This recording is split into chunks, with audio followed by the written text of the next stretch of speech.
ولی کے پہچاننے کے لیے کرامت شرط نہیں ہے، کرامت ایک ذریعہ ہے، ضروری نہیں ہے۔ کتنے اولیاء ہیں جن کی کرامات ہمارے تک نہیں پہنچی لیکن وہ اللہ کے ولی ہیں۔ سب سے بڑے ولی اس امت کے صحابہ تھے، ان میں سے کتنے کی کرامات ہمارے پاس پہنچی ہیں لیکن ہم انہیں اللہ کا ولی مانتے ہیں۔ تو یہ کوئی شرط نہیں ہے، شرط ایمان اور تقوی ہے، اور باقی احادیث میں مختلف ان کی علامتیں بتائی گئی ہیں۔ الذین اذا رأوا ذکر اللہ، ایمان اور تقوی سے متصف بندگان خدا کی ایک علامت یہ ہے جب تم ان کی صحبت میں بیٹھو تمہیں خدا یاد آ جائے، اللہ کی یاد آنے لگے۔ تو کرامت معیار ولایت نہیں ہے اور شرط ولایت بھی نہیں ہے۔ تھوک کے حساب سے مارکیٹ میں بہت سارے لوگوں کی جعلی کرامات موجود ہیں، تو اولیاء کے لیے ہم عقیدت اور محبت کے جذبات رکھتے ہیں تو پھر مارکیٹ میں 2 نمبر بھی اس کا آئے گا۔ اور ہمیں پتہ ہے غذائی اجناس سے لے کر کے ادویات تک اور دیگر ضروریات زندگی تک کہ اصل کیا ہے اور نقل کیا ہے، تو ہمیں اس میں بھی غور و فکر کرنا چاہیے کہ اصل کیا ہے اور نقل کیا ہے، نہ یہ کہ ہم چند بدطینت لوگوں کی وجہ سے حقیقت کا انکار کر دیں۔ تو آج بھی کچھ لوگ ہیں جو کہتے ہیں جی چھوڑو، ہم نہیں مانتے کرامتوں شرامتوں کو، اس طرح کے لفظ بولتے ہیں، جبکہ کرامت کا من حیث الکرامت انکار کفر ہے۔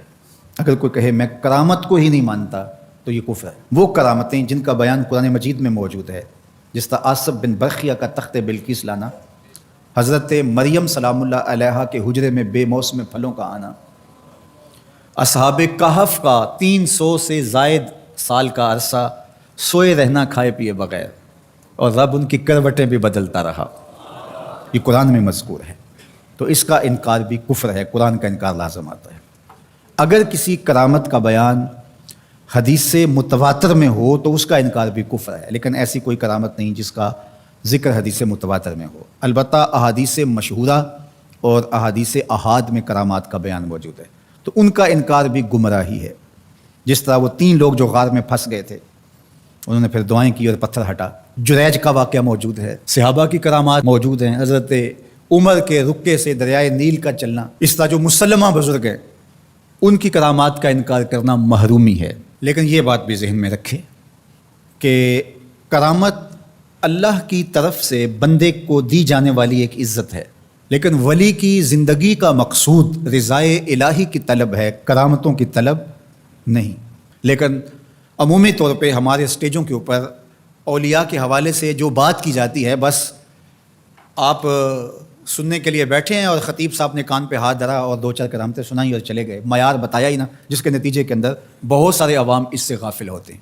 میں اللہ کا شکر ادا کرتا ہوں کہ ہم نے ہمیشہ اس بات کا التزام کیا ہے کہ لوگوں کے سامنے پوری تصویر رکھیں، کیونکہ مجھے اس بات کا احساس ہے کہ آپ لوگ کتنی محنت کر کے کہاں کہاں سے چل کے آتے ہیں۔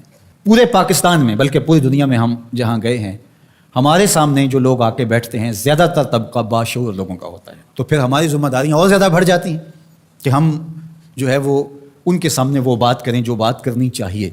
اس منبر سے آپ کو وہ چیز نہیں ملے گی جو عوام کی ڈیمانڈ ہوگی، وہ چیز ملے گی جو عوام کی حقیقی ضرورت ہوگی۔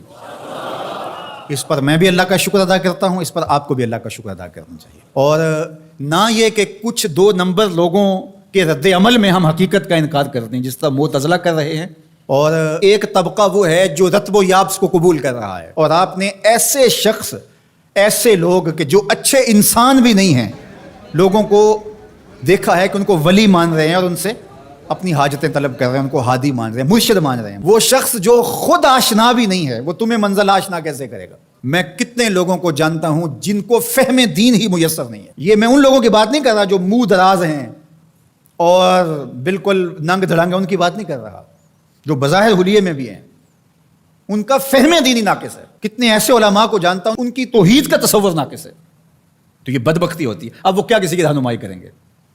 جو خود ڈوب رہا ہے وہ کسی کا ہاتھ کیسے پکڑے گا؟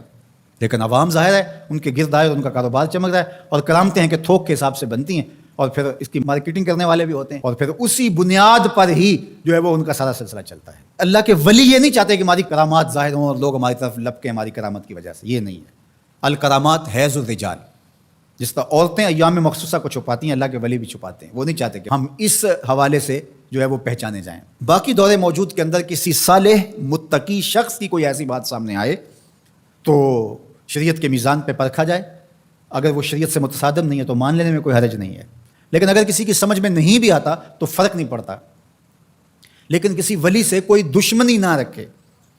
جو کسی ولی سے دشمنی رکھے تو اللہ فرماتا ہے اس کا میرے ساتھ اعلان جنگ ہے. تو وہ پھر شخص محروم کر دیا جاتا ہے.